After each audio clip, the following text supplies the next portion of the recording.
రాకాలోకంకి స్వాగతం. ఈ కంటెంట్ మీకు నచ్చినట్టయితే లైక్ చేయండి, మీ బంధుమిత్రులకు షేర్ చేయండి. ఇప్పటి వరకు సబ్స్క్రైబ్ చేసుకోకపోతే సబ్స్క్రైబ్ బటన్ని నొక్కండి, అదేవిధంగా బెల్ ఐకాన్ని కూడా తప్పనిసరిగా నొక్కండి. జై హింద్ మిత్రులారా. కశ్మీర్ ఫైల్స్ సినిమాలో ఒక చాలా సుప్రసిద్ధమైనటువంటి డైలాగ్ ఉంటుంది. అందులో ఈ లెఫ్ట్ లిబరల్ ఈకో సిస్టమ్కి ప్రాతినిధ్యం వహించే పాత్ర ప్రభుత్వం వాళ్ళది కావచ్చు, వ్యవస్థ మాది, మా చేతుల్లోనే వ్యవస్థ ఉంటుంది, మేమే ఈ దేశాన్ని మాకు ఇష్టం వచ్చిన పద్ధతుల్లో నడిపిస్తాం, ప్రభుత్వం ఎవరిదైనా సరే పని మాదే అవుతుంది అన్నటువంటి డైలాగ్ చెప్తారు. మన భారతదేశంలో కూడా ఆ రకంగా ఈ దేశాన్ని శాసించి పరోక్షంగా తెర వెనుక ఉండి ఇష్టారాజ్యం చేస్తూ ఆంగ్లేయులు వెళ్ళిపోయిన తరువాత ఆంగ్లేయుల వారసుల్లాగా బ్రతికేటటువంటి వ్యక్తుల కోసం ఒక ఎక్స్క్లూజివ్ క్లబ్ ఉంది. అది ఢిల్లీలో ఉంది. ఢిల్లీలో కలకత్తా నుంచి ఢిల్లీకి రాజధాని మారినప్పుడు చేసినటువంటి నిర్మాణాలు ఉన్నటువంటి ప్లేస్ని లటియన్స్ ఢిల్లీ అంటారు. చాలామంది లుటియన్స్ ఢిల్లీ అని కూడా అంటుంటారు. ఈ లుటియన్స్ ఢిల్లీ ఏదైతే ఉందో ఇది చాలా ఎక్స్క్లూజివ్ పీపుల్, బ్రిటిష్ అధికారులు, వైస్రాయ్లు, సైన్యము, అదేవిధంగా బ్రిటిష్ వాళ్ళకి చాలా దగ్గరగా ఉన్నటువంటి పారిశ్రామికవేత్తలు, మద్యం సరఫరాదారులు, ఇటువంటి వాళ్ళందరూ కూడాను ఈ ప్రాంతంలో ఉండేవాళ్ళు. వీళ్ళందరి కోసము ఒక ఎక్స్క్లూజివ్ క్లబ్ ఉంది. ఆ క్లబ్లో చాలా తక్కువ మందికి మాత్రమే ఎంట్రీ ఉంటుంది. ఆంగ్లేయుల కాలంలో చాలా క్లబ్బుల్లో, బ్రిటిష్ వాళ్ళకి చెందినటువంటి హోటళ్లలో భారతీయులకు కుక్కలకి ప్రవేశం లేదని రాసి ఉండేది. కానీ కొన్ని భారతీయ కుక్కలు, బ్రిటిష్ వాళ్ళకి విశ్వాసపాత్రులైనటువంటి భారతీయ కుక్కల కోసం 1913లో ఢిల్లీ నడిబొడ్డున సఫ్దర్జంగ్ ఏరియాలో ది ఇంపీరియల్ జిమ్ఖానా క్లబ్ అనేటటువంటి క్లబ్ని ఏర్పాటు చేశారు. ఢిల్లీ ఇంపీరియల్ జిమ్ఖానా క్లబ్, దాని పేరు. ఇంపీరియల్ బ్రిటిష్ సామ్రాజ్యవాదానికి ప్రతీక. అది బ్రిటిషర్లు వెళ్ళిపోయారు 1947లో. ఈ క్లబ్ ఉండిపోయింది. ఈ క్లబ్లో ఉన్నటువంటి వాళ్ళ మానసికత అలాగే ఉంది. వాళ్ళు బ్రిటిష్ వాళ్ళు ఏదైతే చేయాలనుకున్నారో దానిని కొనసాగించేటటువంటి తాబేదారులుగా వ్యవహరించేటటువంటి ఎలీట్లో ఎలీట్. అలాంటి వాళ్ళు కేవలము రికమెండేషన్ల మీదనే ప్రధానమంత్రులకి ఇట్లాంటి వాళ్ళకి పీపుల్ ఆఫ్ ఎమినెన్స్ పేరిట మెంబర్షిప్ ఉంటుంది. ఈ క్లబ్లో నరేంద్ర మోదీకి సభ్యత్వం లేదు. ప్రస్తుతం 1500 మంది సభ్యులు మాత్రమే ఉన్నారు. దీనిలో నరేంద్ర మోదీకి మెంబర్షిప్ లేదు. అంటే అంత గుట్టుచప్పుడుగా నడిచేటటువంటి వ్యవహారము ఈ ఢిల్లీ ఇంపీరియల్ జిమ్ఖానా గ్రౌండ్స్లోంచి ఇంపీరియల్ తొలగించారు, ఢిల్లీ జిమ్ఖానా గ్రౌండ్స్ అనడం మొదలుపెట్టారు. 27.3 ఎకరాల ల్యాండ్ ఇందులో ఉంది. దీనిలో మొత్తము 26 టెన్నిస్ కోర్ట్స్ ఉన్నాయి.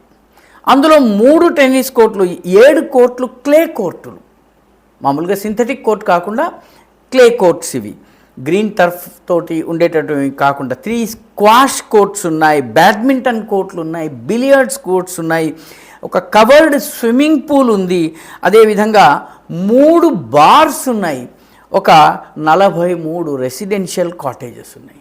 ఈ 1200-1500 మంది సభ్యులు కాక వేరే వాళ్ళకి ఇందులో ప్రవేశం ఉండదు. వెయిటింగ్ లిస్ట్, ఇందులో సభ్యత్వం పొందాలంటే ఎంత చెల్లించాలి? 32 లక్షలు చెల్లించాలి. ఈ 32 లక్షలు చెల్లించినా కూడాను వెయిటింగ్ లిస్ట్ ఎన్ని సంవత్సరాలు? 30 ఏళ్ల వెయిటింగ్ లిస్ట్ ఉంది. ఎవరో చనిపోతే తప్ప వాళ్ళ కుటుంబ సభ్యులకు ముందు ప్రిఫరెన్స్, వాళ్ళు కనుక తీసుకోకపోతే మాత్రమే వేరే వాళ్ళకి మెంబర్షిప్. అంత ఎక్స్క్లూజివ్ క్లబ్. అయితే జరుగుతున్నవి ఢిల్లీ కేంద్రంలో ఉన్నటువంటి దీనిలో 40-40-20 అన్న రేషియోలో 40% సివిల్ సర్వెంట్స్, రిటైర్ అయిపోయినటువంటి పనిచేస్తున్నటువంటి ఉన్నత స్థాయి ప్రభుత్వ అధికారులు, సైనిక అధికారులు, ఒక 20% మాత్రమే బయటి వాళ్ళు. ఈ 20% బయట వాళ్లను ఇంటర్వ్యూ చేసినప్పుడు వాళ్ళు ధరించే దుస్తులు, మాట్లాడే విధానము, వాళ్ళు ఫోర్క్ని తర్వాత నైఫ్ని ఎలా ఉపయోగిస్తున్నారు, వాళ్ళ టేబుల్ మేనర్స్ ఎలా ఉన్నాయి, ఇవన్నీ చూసిన తర్వాత బ్లూ బ్లడెడ్ ఇంగ్లీష్ వాళ్ళ యొక్క అత్యద్భుతమైనటువంటి జెరాక్స్ కాపీగా ఉంటే తప్ప మెంబర్షిప్ రాదు. అంటే వాస్తవానికి ప్రభుత్వం ఎవరిదైనా సిస్టమ్ వీళ్ళదే. ఇలాంటి దీనిని తొలగించడానికి 2014లో అధికారంలోకి వచ్చినప్పటి నుంచి కూడాను ఈ ప్రభుత్వానికి కుదరడం లేదు. 27.3 ఎకరాల భూమి, వాళ్ళకి ఎంత నెలవారీ రెంటు? నెలకి 1000 రూపాయలు. ఒక్కొక్క సభ్యుడి మెంబర్షిప్ 32 లక్షలు. వీళ్ళు లగ్జరీ ట్యాక్స్ కట్టలేదు. 2014 జూన్ ప్రాంతంలో లగ్జరీ ట్యాక్స్ కట్టనందుకు వీళ్ళకి 2,60,00,000 రూపాయల లగ్జరీ ట్యాక్స్ కట్టనందుకు కేసు వేస్తే దానిపైన వీళ్ళు సవాలు చేస్తూ వెళ్ళారు. అదేవిధంగా 2016లో అనేక ఇర్రెగ్యులారిటీస్, అక్రమాలు జరుగుతున్నాయని తెలిసిన తర్వాత ప్రభుత్వము ఒక టీముని ఏర్పాటు చేసి ఈ టీం అధీనంలోకి ఈ క్లబ్ యొక్క యాజమాన్యము, నిర్వహణను తీసుకొచ్చింది. అయినప్పటికీ కూడాను ఈ భూమిని ప్రభుత్వం తీసుకోవటం లేదు. తమాషా ఏంటంటే ఈ భూమి ప్రధానమంత్రి నివాసమైనటువంటి లోక్ కళ్యాణ్ మార్గులో ఉన్నటువంటి ప్రధానమంత్రి నివాసానికి పక్కనే ఉంటుంది.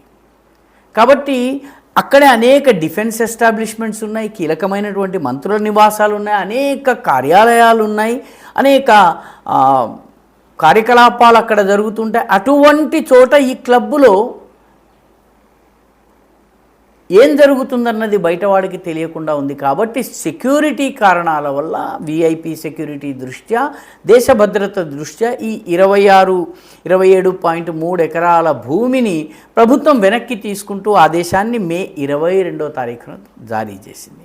నిజానికి వీళ్ళకి ఇచ్చినటువంటి లీజులో ఉన్నటువంటి క్లాజ్ నెంబర్ 4 ప్రకారం ప్రభుత్వం ఎప్పుడైనా వాపసు తీసుకోవచ్చును. ఇది ఇండెఫినెట్ లీజ్, దీన్ని ఎప్పుడైనా కూడా రద్దు చేయవచ్చును. ఈ రకంగా ప్రభుత్వం రద్దు చేయడానికి ప్రయత్నిస్తే ఈ 1200 మంది టాప్ పీపుల్ ఎవరైతే ఇండియాలో ఉన్నటువంటి అన్ని వ్యవస్థలపైన తమ యొక్క ఆ నాడిని గట్టిగా పట్టుకుని నొక్కి ఉన్నటువంటి ఈ 1200 మంది దేశంలోని అత్యంత ఖరీదైన వకీళ్లను పెట్టుకుని కోర్టులో కేసు ఫైట్ చేయడానికి తయారవుతున్నారు.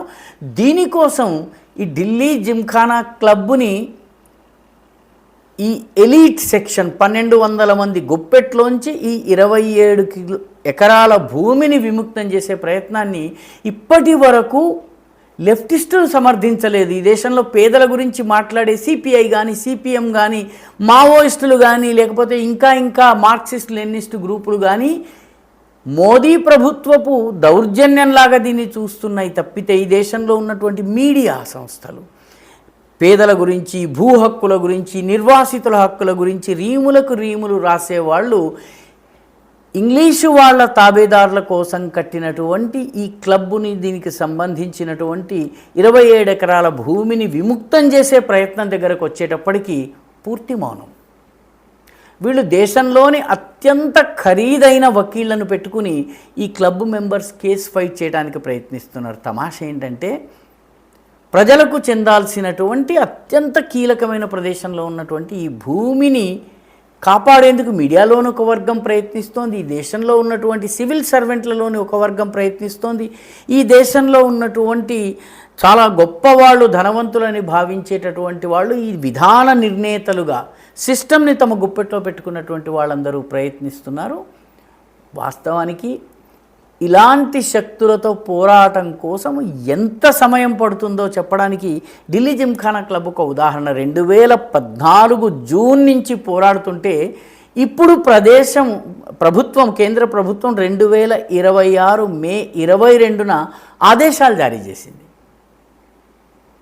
అయితే వీళ్ళు కోర్టుకు వెళ్ళేటటువంటి అవకాశం ఉంది, కోర్టులో ఫుల్గా ఫైట్ జరిగేటటువంటి అవకాశం ఉంది. అంటే దీని అర్థం ఏంటంటే ఈ దేశంలో బ్రిటిష్ వాడు వెళ్ళిపోయినా బ్రిటిష్ వాడి బానిసత్వ భావాలు పోలేదు.